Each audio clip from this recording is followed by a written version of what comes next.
On today's edition of One Single Story, we have a conversation with Pastor Jay and Pastor Sheryl concerning the book of Exodus. The theme of the book of Exodus is deliverance and freedom. And we look specifically at Exodus chapter 14 and the passing through the Red Sea and the implications for us, both theologically and practically, about what deliverance and freedom means in the life of believers today. So I hope you'll join in for our podcast. Hey everyone, welcome to today's edition of One Single Story. We're in our second week this week, and it's you guys' first time this year. Mm-hmm. First time on the new set. New set. Well, Sheryl, you had some hand in the new set, so it's not your first time on here. You were probably in here working the last time you were in here. I get to sit down and enjoy it. Yeah.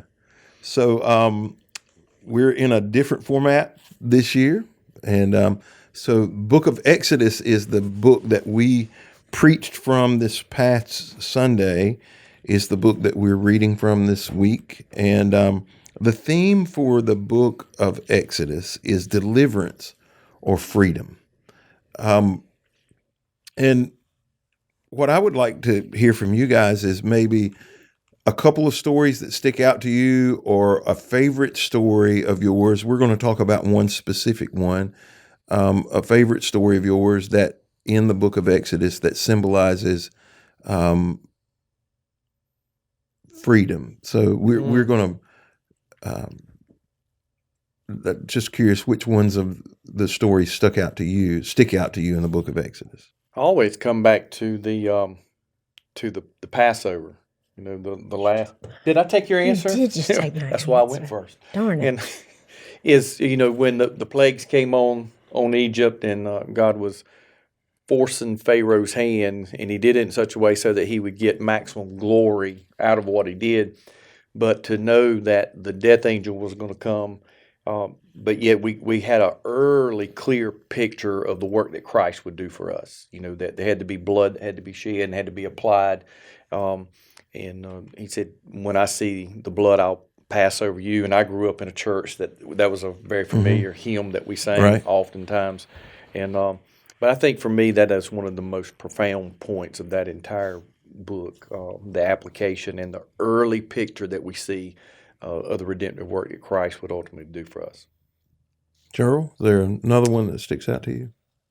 I'm thinking of when they finally had the freedom to leave Egypt and the slavery that they had been in. And even though I'm sure at the time it felt chaotic and scary because, you know, eventually he sent his men, the Pharaoh sent his men after them. Yeah, which we'll talk about today. Right. Yeah.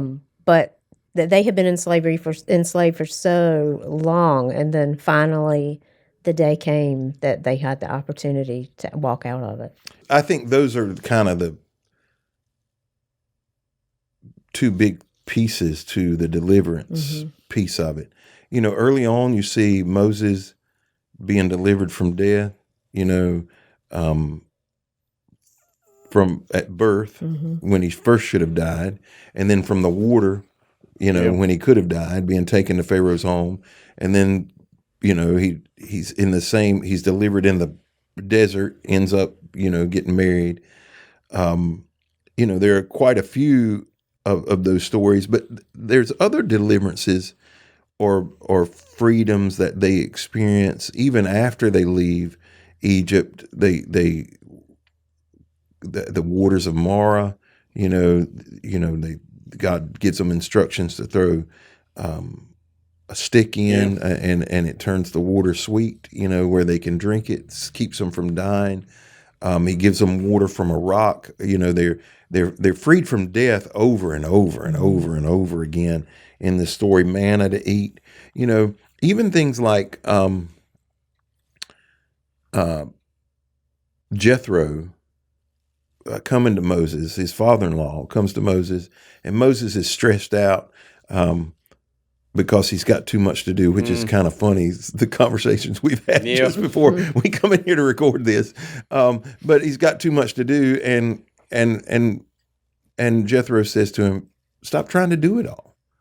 Pass some of it off. You know, break them up into, give somebody a responsibility for 10 and 50 and 100."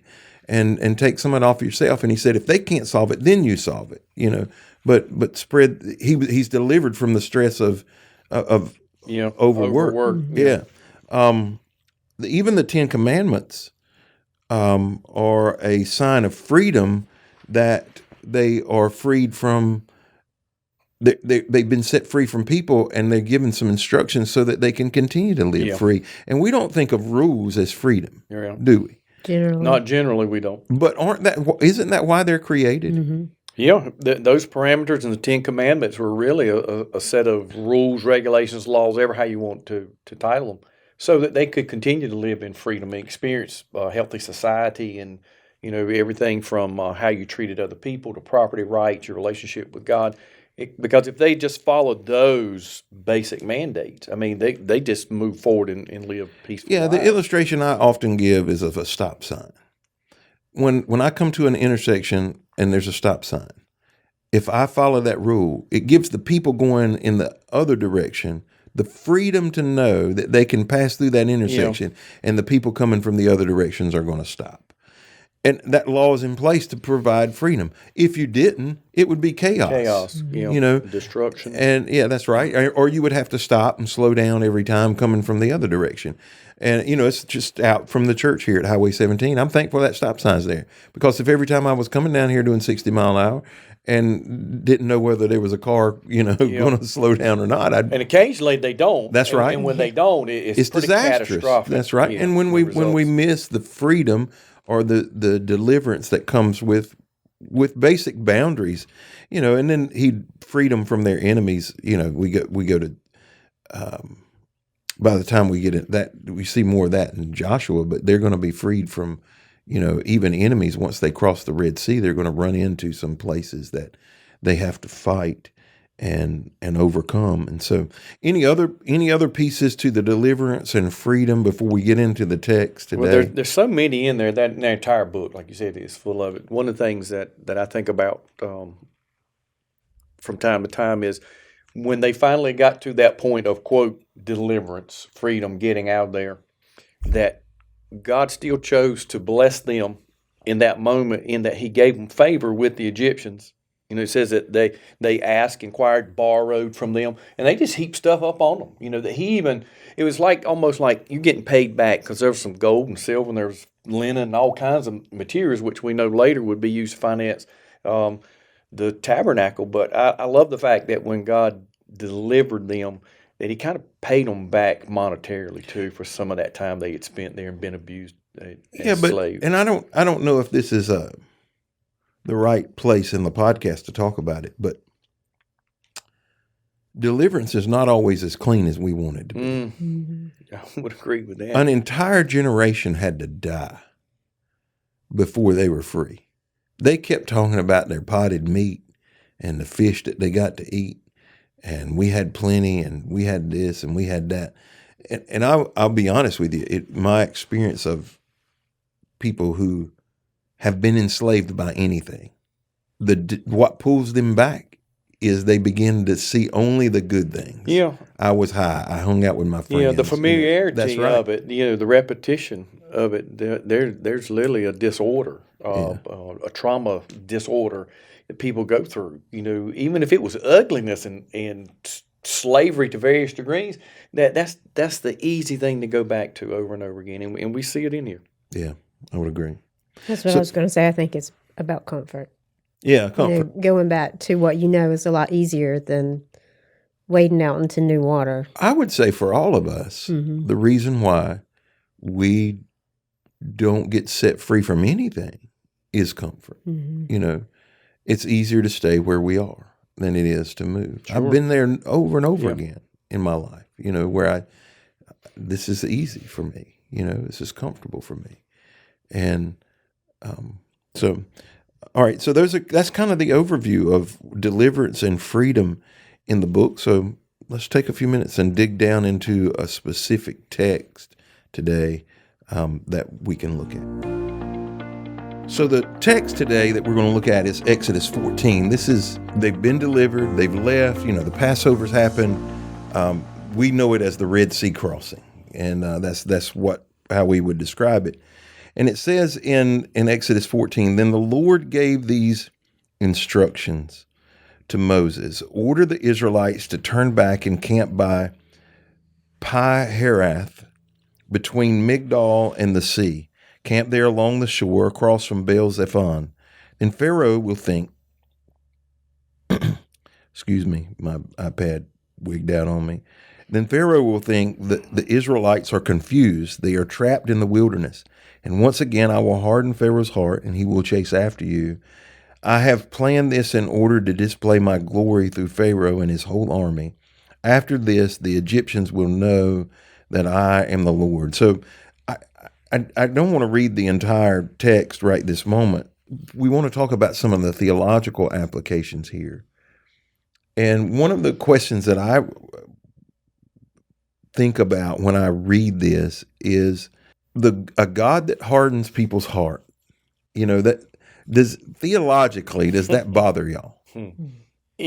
No, and I'll tell you why is because I quote trust a sovereign God to work His plan, and if that means He creates somebody to use specifically for that reason, then He knows what He's doing. You think of other people in the Bible. You got Pharaoh's an obvious one. You think of Judas, who betrayed Jesus, one of the disciples. Judas is the most troubling one for me. Yeah, he hardened their hearts. I'm not sure whether that indicates that they could have no recourse, they couldn't have gone a different direction, or because of their sin, rebellion, willingness to pursue selfish ambitions, that it positioned them so that their hearts could be hardened. I know we do have those examples throughout Scripture. They are the exception and not the rules, but no. Yeah, I almost feel like, I don't want to say there's a precursor, but I don't think that we necessarily see him using people who are really dedicated to God and who have spent their whole lives serving him faithfully, and then all of a sudden he just hardens their hearts and they turn against him completely. Right. I don't feel like we see examples of that. Yeah, now I don't disagree with that. I would say that passages like this, from a theological standpoint, reinforce a Calvinistic doctrine that says some are chosen, some are elect, and some are not, and they never will be. And there's no opportunity. I was listening to a short clip yesterday because I'm fascinated by certain things that I do want to understand. Because if you read the Bible, you can read the Bible to reinforce your biases, or you can read the Bible and let it challenge your biases. I try to let it challenge my biases, and I go look and see. I am biased toward free will, personally. That would be, if you ask me if I believe in free will, the simple answer would be yes, I do. But this challenges my thoughts of free will because it doesn't seem that Pharaoh had a choice in the matter, that God hardened his heart, and this is what he did. Judas would be another indication.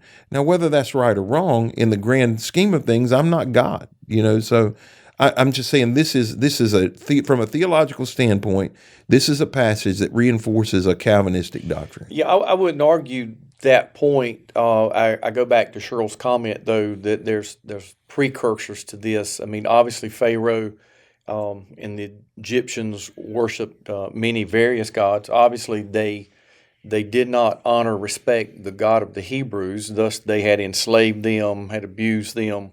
I think it even says in Exodus, doesn't it make reference to the fact that this was a Pharaoh who did not know the God of the later on after Joseph. Yeah, after Joseph. Yeah, there arose a Pharaoh did not. It may have been this Pharaoh, it may not have been this Pharaoh. The book of Exodus begins by saying there came a Pharaoh that didn't know Joseph. Yeah. Right. Which also makes you think, what you said, that plays into the story. So my point simply being is he had already demonstrated his lack of faith, belief, even respect for. Yeah, but does that matter? if he I if think he it was does. created I- if he was created never to be one of the chosen ones, there would never be a reason for Yeah, him but to. we're not given that insight. What I'm saying is he had already demonstrated a cold, callous heart toward the things of God, and then if he become an instrument because of that, I mean, we don't know the answer to that. Yeah, I think that is so that is the. And I'm sure not qualified to argue a Calvinist point, having grown up an Armenian. But I would say that the argument the Calvinists would make is he never served God because he never was chosen to serve God, and he was going to spend his life in rebellion to God, and God just continued to harden his heart for his use, whether that's right or Right. not. Yeah. And again, I would say we don't know the answer to that. Yeah, I think even today there are people you could look at their lives and say they have digressed to a point and perhaps even being used, quote used, and I use that term intentionally, um, for God's purposes in a negative way because they have rejected God and His drawing, His wooing, and they just get to the point where their hearts are hardened, and then they do things they wouldn't otherwise do. And so, yeah, I can see that you can make the argument either way. Yeah, I think it's one of those things that's not as clear as we would like it to be either way. Free will or fatalism, whichever way you want to go. Even Adam and Eve, the scriptures tell us Jesus was slain from the foundations of the world. So before Adam and Eve were created, Jesus was destined to die on a cross for the fall of mankind, which meant God knew it was going to happen. So did he design it to happen? And fatalistically, Adam and Eve Right. were going to fail, or did he say, "I know what's going to happen. I'm going to create them anyway, and let them choose to"? It's not that clear. I don't know. Yeah, I would say it this way: whether it was Adam and Eve, it would have been the next group in line. I mean, somebody was going to mess it up. Yeah. I mean, irregardless. He loved us Unfortunately, anyway. Unfortunately, yes. yeah. This deliverance piece, without calling any names, there's a social media famous preacher. That's how I would call him. That every time I hear him talk, he's it feels like fingernails on a chalkboard. But he's really popular with a certain sect of people right now. But he was a hardline Baptist. But he has made a turn in the gifts of the Spirit recently. And he's doing these deliverance services every Sunday night. And because I follow a broad, if you got in my social media or my TikTok, you would go, man, you follow some weird people. I do. I own up to it. But he has these deliverance services where they pray for people to be set free from all kinds of things, addiction, depression, mental illnesses, whatever, oppression, possession, just a lot of different things. And here the theme of the book is deliverance and freedom. But in the beginning, in the first segment, we were talking about it's not as clear. What does deliverance mean to you? Define deliverance from a theological standpoint. What do you think deliverance means? I would agree that I don't think it's as neat and clean and simple as we like to think it is or would like for it to be. As we see in the story of Exodus and how that all plays out, there were a sequence of events that led to a moment of, quote, deliverance out of this situation.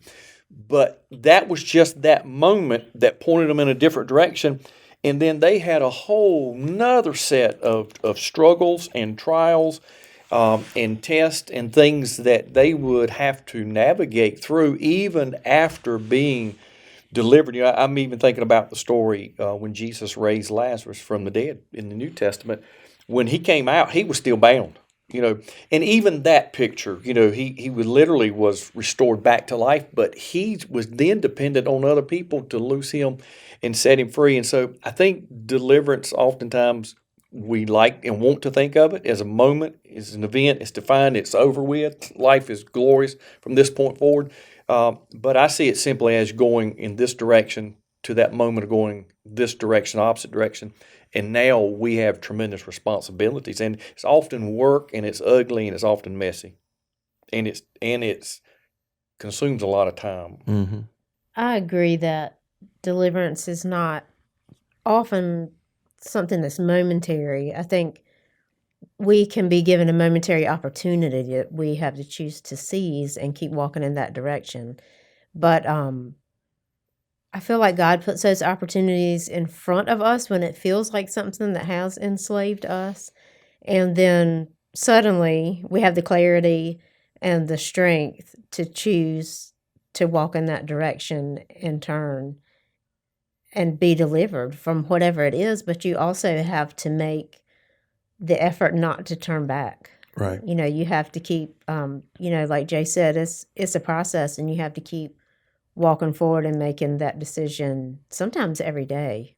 I have seen people that I believed were instantly delivered from something. Instantly. And I've had some people testify that not only were they delivered, they never had a desire again. Okay?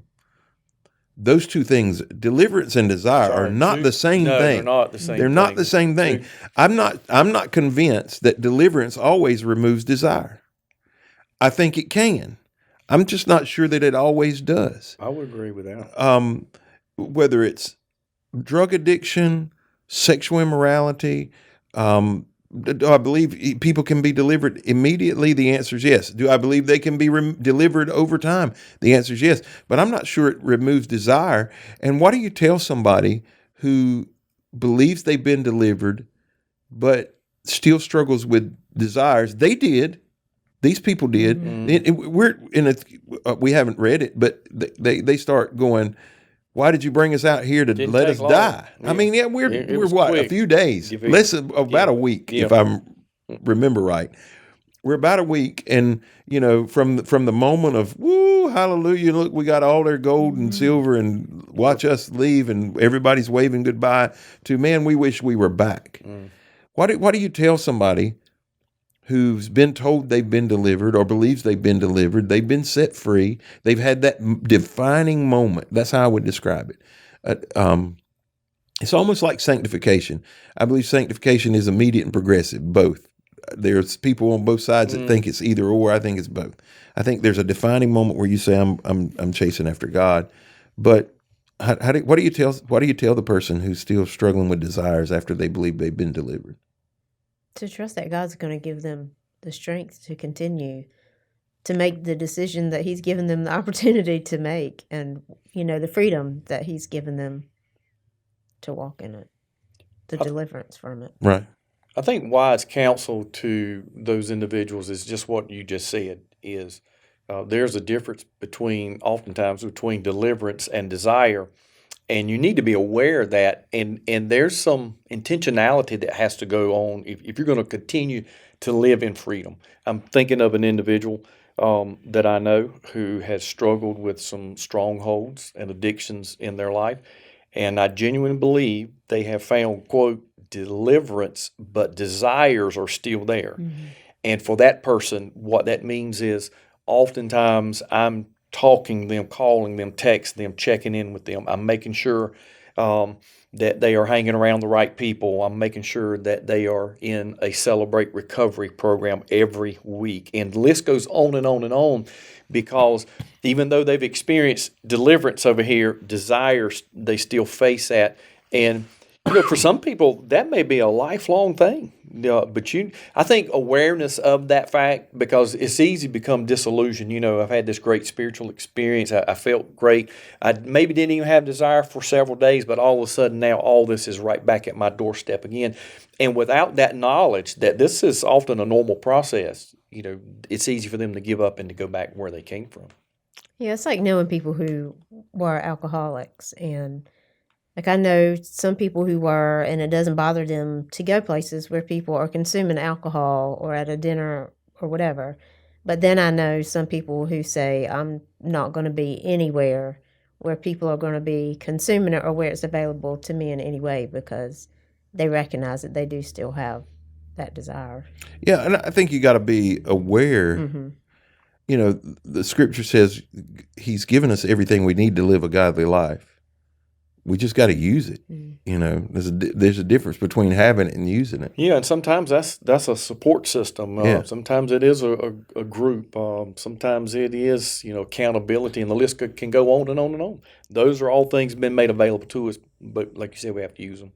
So we often think in terms of, and we're going to talk about this piece. They go through the water. They're saved through the water. We're going to talk about that in just a few minutes. But there's a piece of this that we get excited about, but that is somewhat troubling.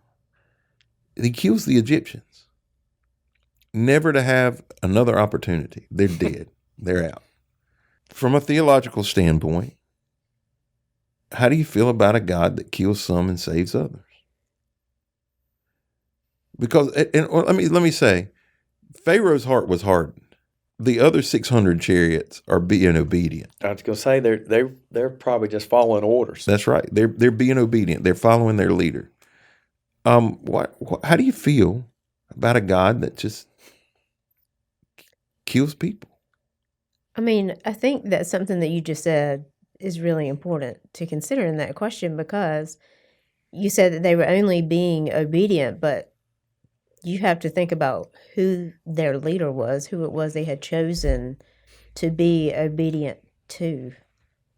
It's like when people end up having to go into war for whomever their leader is, they're going to die for the beliefs of whomever they're going to represent or whomever they're following. Yeah, but in a case of our army, for example, if the army looks like the rest of the country, at least 50% of them didn't vote for the guy that's sending them to fight for people, and they're going to die for somebody that they don't even like. Right. That's that. I don't know. That's kind of the way I see it. I'm trying not to laugh because what I was thinking when you asked the question was, as long as I'm the group getting through to the other side, I'm all for him. I'm all for him. But it goes back to ultimately to the sovereignty of God. And, as we went through the Bible last year, as a group, there are many, many instances that we see in there that sometimes we just shake our heads and go like, that was brutal. That was rough. That we can't necessarily reconcile that in our own minds, why that would play out, according to God's ultimate plan, and still can't definitively say that. It's kind of like people who go through a tragedy, even believers. And there's some things I just don't have the answers for. Yeah, because it's not like the Israelites were these godly people. That's right, super. Yeah, and they were idol worshipers. But they pushed his buttons too. But didn't you think this was more about him and his sovereignty than it was about who was following and who was not? So I do believe God's chosen people, the separation, the picture of God has a people that he's going to go all out for is a piece of God's sovereignty. But the other piece of that bothers me is that there are people who are discarded because of that. Mm-hmm. Everyone couldn't be a Jew. It was impossible. Right. I mean, I guess theoretically they could have been, but practically they couldn't be. And so there are people who are automatically excluded. These people are in and these people are out. I don't think it fits in a box as neatly as we want it to sometimes. That we talk about God's chosen people, but that means there were people who weren't chosen. Mm-hmm. And it's sometimes it troubles me that, I try because I want to be God, right? I want to be able to know what God knows, and I can't. Yeah. We're told that, his ways are so far above our ways, they're past finding out. And there's some things I do think it's healthy to a degree that we ask those questions, we ponder them to try to understand. But then there's a lot of it where we just have to take it for what it is and move on to things that we have been given understanding to. So they go through the water, which is a symbol of baptism. They're baptized through the water. What role does baptism play in salvation? I think it's a public symbol, that it's obviously a very individual decision that you make to accept Christ, but then that you do that in front of other people and you proclaim it and you say, this is what I've done, this is what I'm doing.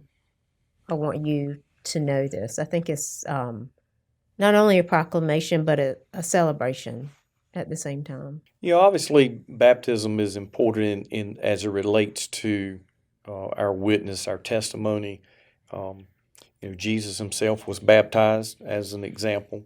I think the danger comes in, and there are those people and denominations that will be very adamant in saying it has to be this, and this inclusive. And the concerns or problems I would have with that is when you say it is Jesus plus anything else that's solely dependent on us. I think it's a danger zone there. You said anything that's Jesus plus, but don't we have to believe and confess? Isn't that? Yeah, but us? I look that as inclusive in that is Jesus. That is Okay. Receiving, accepting, believing, trusting in Him is part of that process. Is the way I would define that. Okay. Is there any legitimacy to baptismal regeneration? Where you're required to be baptized. And they're in their defense, there is at least one or two verses that That you can be make an argument baptized for the right? remission of your sins. Yep. So you can't build. And I think this is a good time to say this, and we may have said it last year, and I hope we say it a lot of times. We need to stop building theology on single verses. Absolutely. It's extremely dangerous. Yeah. A single verses can guide your theology, but they can't be the basis for your theology. It's extremely, we get in a lot of trouble. I can think of things I believed based on single verses, completely out of context. And I can also think of things that I believed missing some specific verses that would have changed it. I felt like a pretty broad understanding, but then I add these 2 or 3 verses in and it changes everything. And the way I tell people is you don't have to be baptized to be saved, but if you're saved, you got to be baptized. You ought to be baptized. Yeah. I mean, what are some other pieces to deliverance and freedom that we see Jesus in this story? Like some parallels between the way God redeemed Israel and the way Jesus redeems us. Well, I already mentioned the Passover, the shedding of blood. I think Moses was a type of Christ in that he led the people, and it was a personal thing. I mean, they could see, hear, experience, have relationship with him, and I think that is a mirror of that as well. Sheryl, in some notes you shared, Jesus is referred to as the new Moses. You got any insight to that? Well, I think I would assume that one of the reasons that term is fairly familiar would be because the story of the Israelites, escaping Egypt is such a familiar story in the Bible. It's a big story. Most people would know. Right.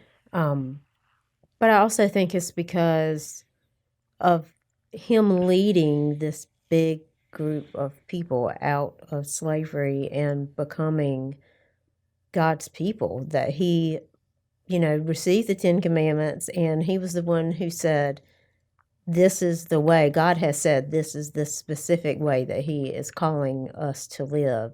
And as we discussed earlier, that actually provided them freedom, a whole different kind of freedom than one they may have even expected when they were delivered from slavery, which I think is one of the parallels between the way that Jesus came and the type of leader that he was, because he was not only different than what we expected, but the way that he ruled and the things that he taught were much different than what people expected from him. And one of the things that comes to my mind, too, in this story, Egypt is often used as an analogy or symbol of sin, which enslaves and holds us. And it can be generational, as it was in the 430 years of slavery. And ultimately, the Hebrews, the Jewish people, got to a place where they cried out to God for deliverance. I find that somewhat fascinating that it appears they waited all those hundreds of years to finally get to the point. It's like, okay, it's time to change. But when they did, then God heard and he put a series of events in motion to ultimately deliver them. And I think that's a pretty clear picture, too, that when we get tired of the life that we're living and what we've been enslaved to, when we genuinely cry out to God, he hears and then puts something in motion to enable us to experience deliverance and freedom.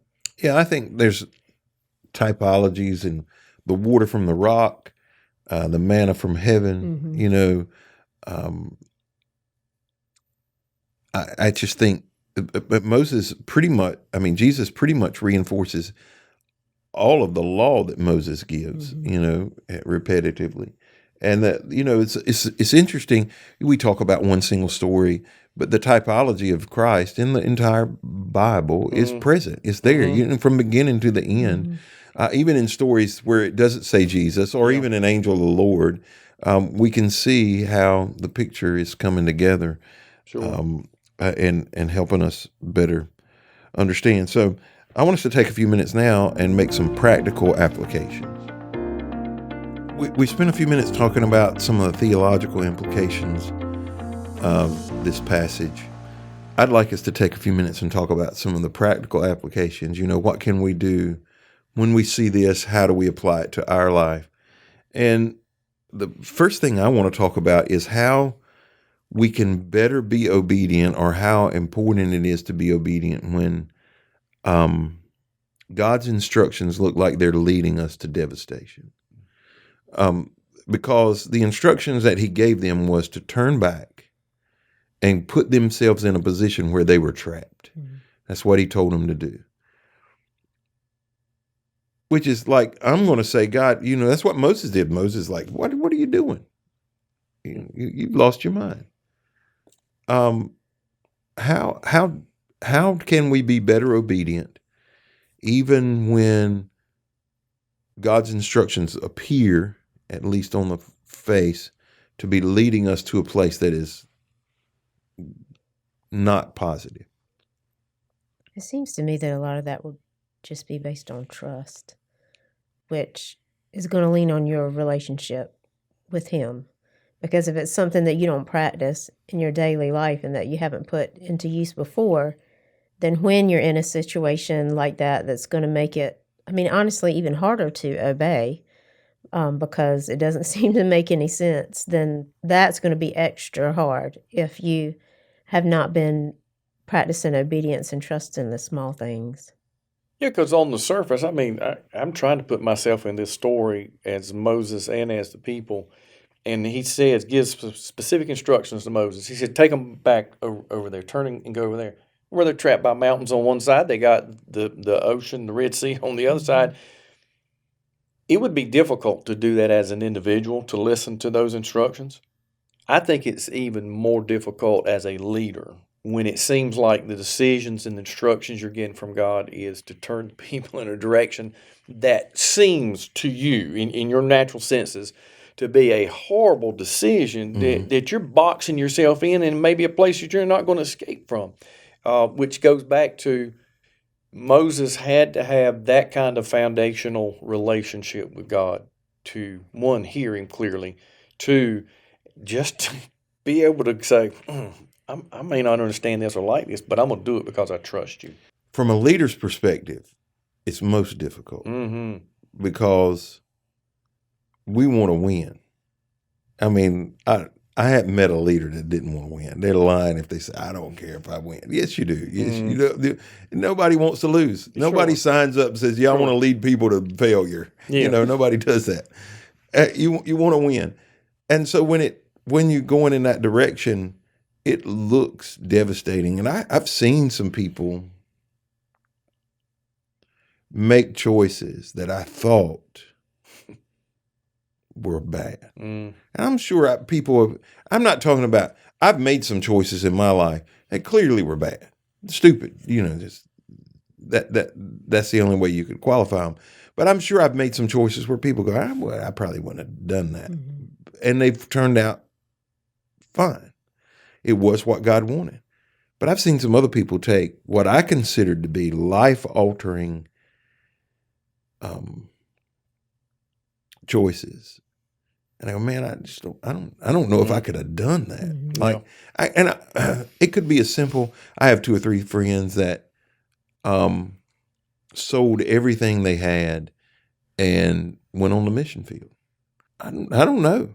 I mean, I'm not saying they're wrong. I just don't know that. Like, that is a really faith-filled, yes, it is. trust system, and I think you have to know why you're doing it, and you better be sure it's God, and you're not doing it for show. Now, because I've seen some people who've done some of those things for show. They wanted to be the super religious Christian. They didn't have a call on their life. They didn't have no business going to the mission field, and or similar things. I can think of a young man who risked everything he had to go plant a church.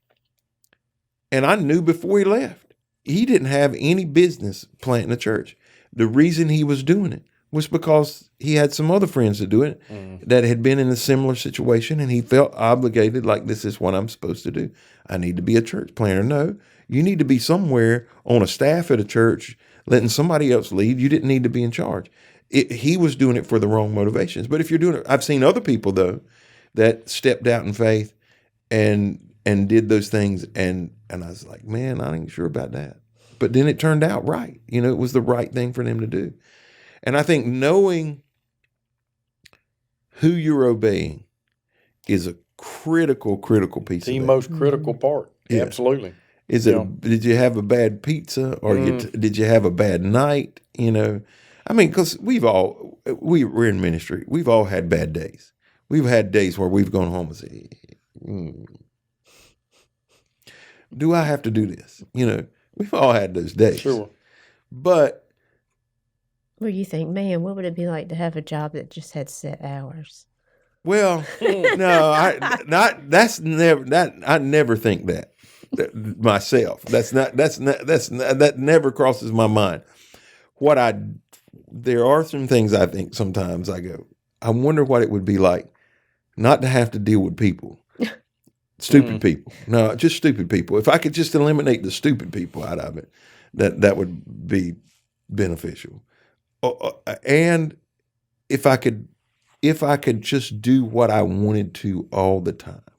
That's not a job. Huh? That's not a job. Yeah, well, sometimes I get to do what I want to do here. Like, I love to preach. I love to of read. course. I love to study. But sometimes I don't get to do what I like to do. Like, and but I do think it's that knowing who you are obeying, because I think our ego as leaders can get in the way.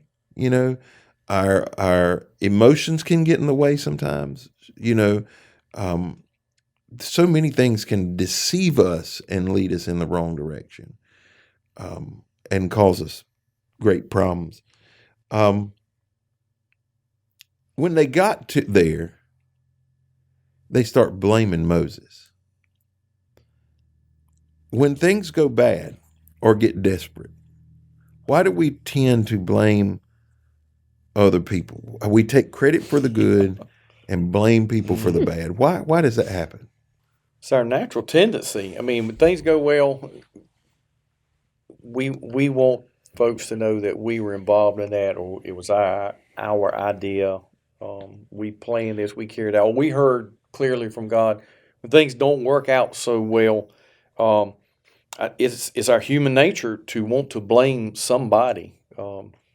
They started blaming Moses. They started blaming God. They had a list. They could go right on down there and say, you shouldn't have. You think about the story in this regard. If they had gotten delivered, they'd gotten all the gold and silver. They came out into an oasis paradise setting. Everything was as they wanted it, and the rest of their life was up and to the right. No doubt they would have at some point in time and said, you know what? I'm glad Moses finally listened to us. It was us who cried out to God, and he answered. So therefore, we can take credit for this. But obviously, things weren't going that way.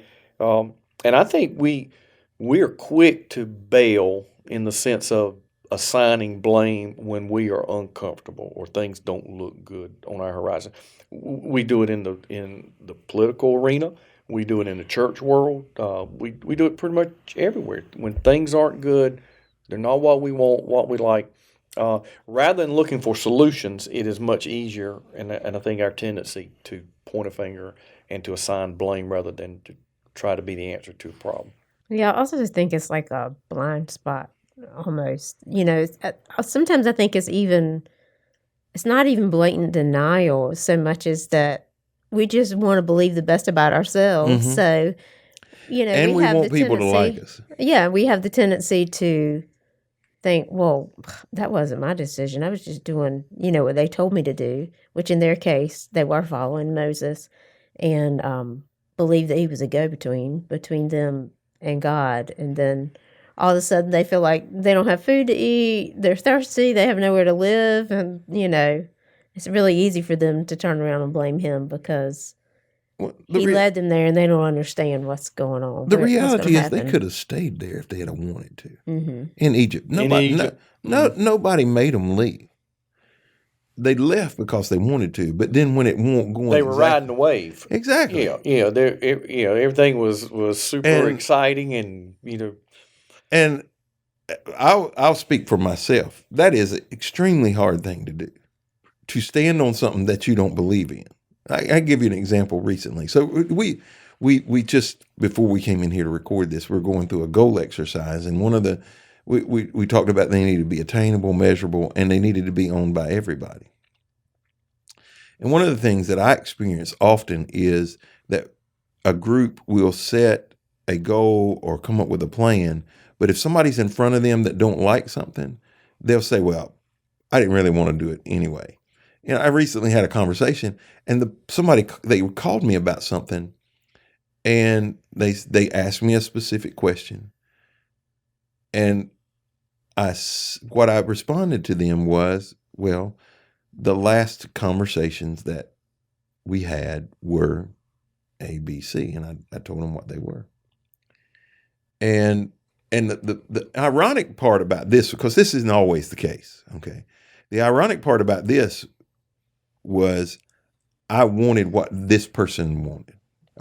We wanted the same thing, but I didn't tell them that. I said the last conversations we had. And then they proceeded to say, well, so-and-so said, and it got pinned on a person. And I said, well, that's not completely fair. I said the conversations were much broader than that. They were much bigger than that, and this is what I think happened. And when a decision is made, because at that point a decision wasn't made, when a decision is made, we'll let you know. And I think what happens is often people are in front of us and we want to get them off our back. We want to please them. We want to look like we were the smarter person in the room when we didn't, and that's a dangerous thing. And we like to think the best of ourselves. Mm-hmm. We would never have chosen to do something. Mm-hmm. Well, I'm fully capable of making a bad choice. 100% fully capable of it. Oh, we all are. Yeah. Yes. But we don't necessarily want to admit it all. That's right. Exactly. Yeah. We find it easier to point out the flaws in other people than we do it in ourselves. Moses turns to people and says, stand still and see the salvation of the Lord. This one's a difficult one for me. I don't even have a good illustration in my own life. Why is it so difficult to stand still and wait? Because it means we have no control. And that there's nothing that we can do to change the outcome besides be patient. Yeah, I think control's a big part of that aspect. It, at least to me, feels like when things are not going well or they're unraveling, whatever the scenario may look like, I just feel like I need to be doing something. As you said, a lot of that is this sense of control or being out of control. And I will readily admit one of the most difficult things for me to do in a scenario is to, quote, stand still and wait on God or wait for clear direction, the next instruction, because I feel like I need to be doing something. And oftentimes things get worse to the better when I don't wait. Yes, that's exactly what I was going to say, is that sometimes we make things even worse Yeah. when we try to step in and do something that God didn't ask us to do. Is this God telling them to be still, or is it Moses telling them to be still? Because a few minutes later, God does say, because Moses is whining to the Lord, get moving, stop sitting here. So That's right. is it God saying stand still or is it Moses telling them to stand still, or which is it? Well, it appears that he said it. He said, "Don't be afraid. First of all, just stand still and watch the Lord rescue you today." It's like he's saying, "I've got this instruction from God. It doesn't look good right now, but it's going to work out. And you just need to sit tight until it is time to move." And as you reference, it's not going to be long before there's instructions come. Okay, y'all need to get up and start moving now. Do something. Yeah, I think it was both. Well, how do you know that? How do you know when to be still and when to move? I mean, this happens in a pretty.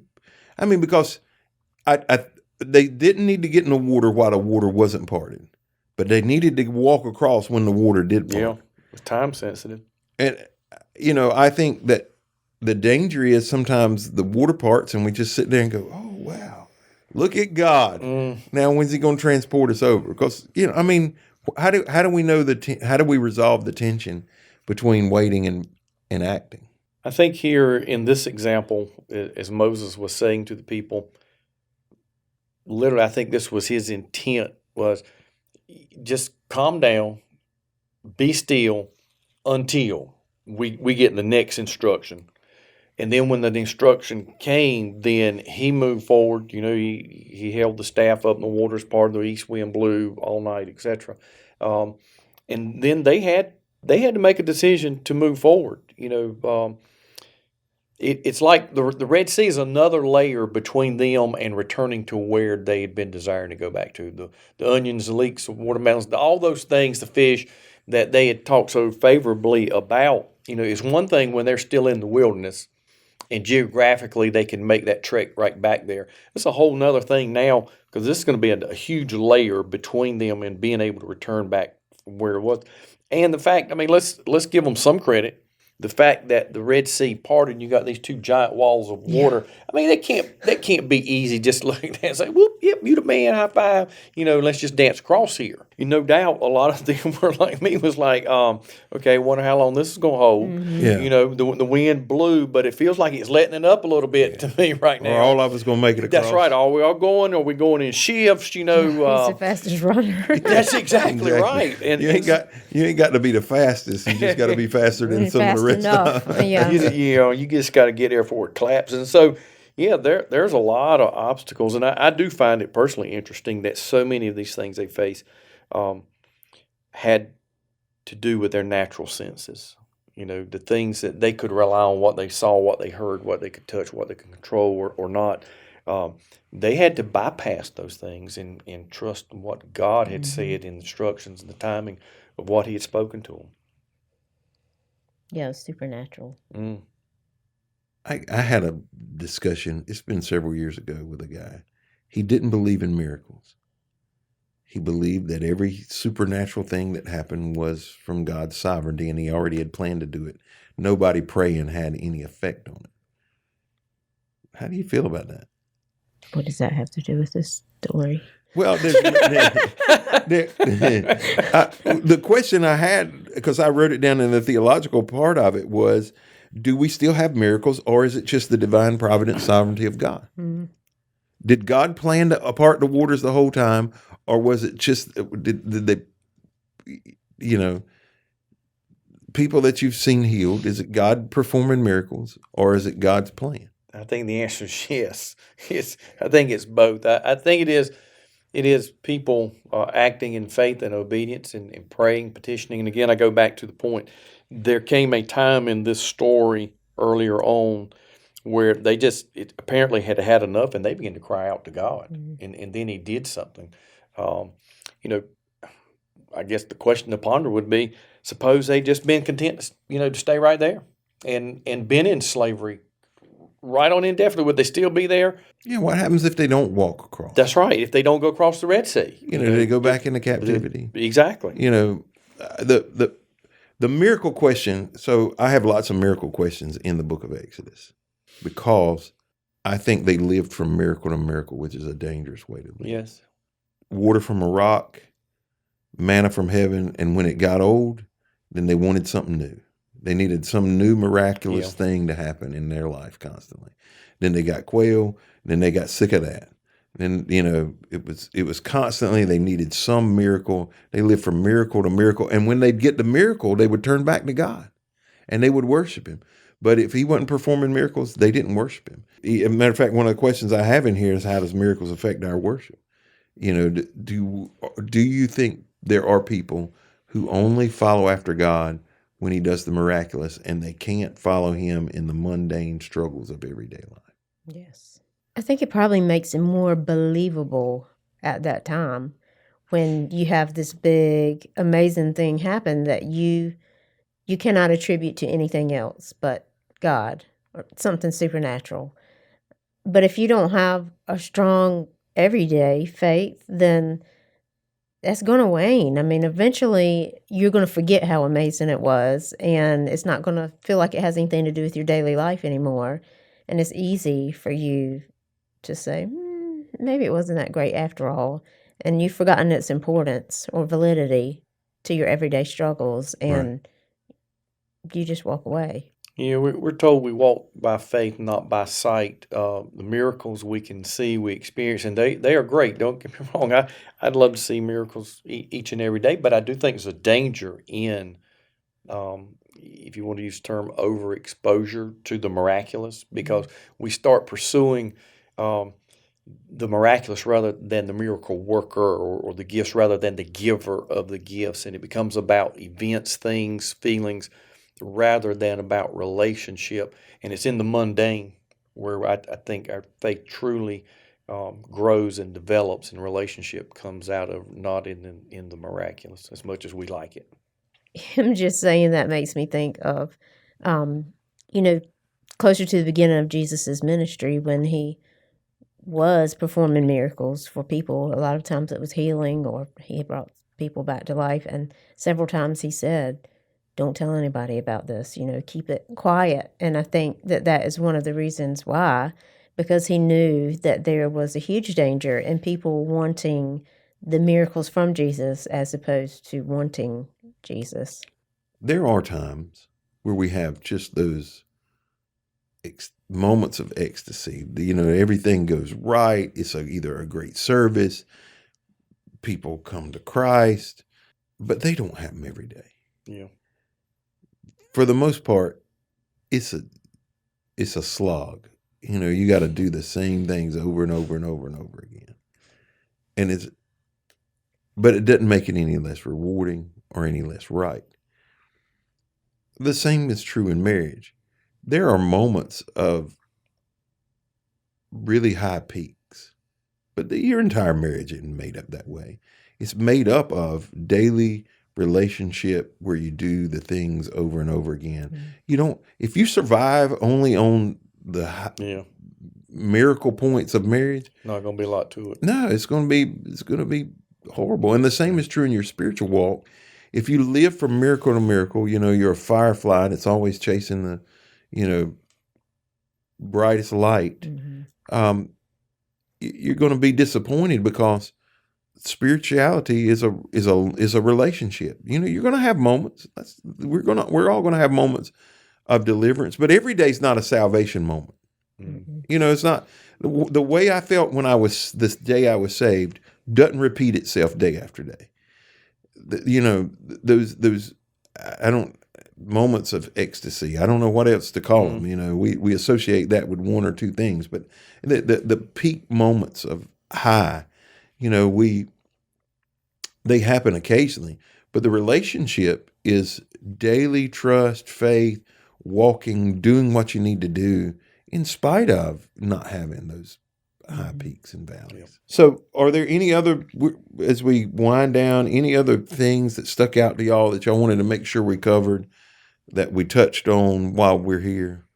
I just think the whole book's a great reminder, one of who Jesus is in the relationship. The fact that he loves us enough that when we call out to him, he hears and that God orchestrates things based on our response to Him, and that there is hope and deliverance for us, whatever our lives have looked like in the past or currently look like.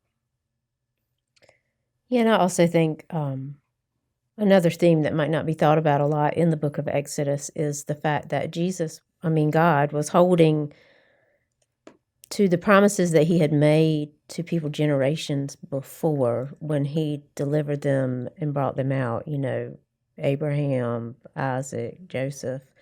And I think that's something we have to constantly remind ourselves of, God's promises, to know what they are, and then to believe that he's always going to hold true to those promises. There's never a point at which he's going to change his mind, that those things are always something that give us hope and faith when, like you said, you're in a valley and not in one of the peaks, that we can remember that. Yeah. Good.